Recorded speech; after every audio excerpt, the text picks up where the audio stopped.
he aprendido. Y me da mucho gusto saber que este espacio fomenta un aprendizaje cooperativo. Este instrumento me deja en claro lo paciente y constante que debo ser.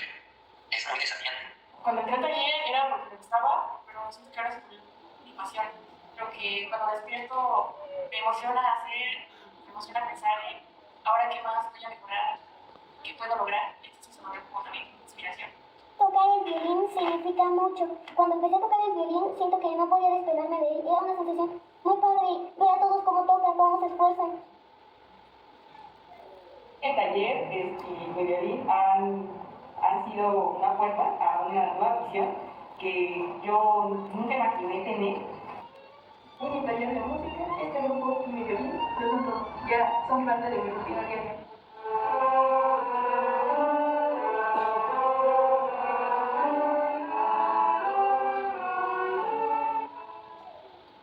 El colaborar para el ensamble Camerata de Casa de Cultura ha sido una gran experiencia. Muestran una gran pasión, constancia y avance en cada ensayo.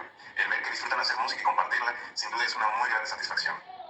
Satisfacción al ver el crecimiento de los alumnos, disfrutar la participación que yo he tenido al lado de los compañeros de la caminata. Yo lo toco porque me hace sentir diferente y me hace sentir que estoy haciendo algo y que además puedo desconectarme de todo y concentrarme en mí misma. Y venir aquí con todos porque somos diferentes, somos amigos pero también compartimos el violín y eso me gusta mucho.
escuela.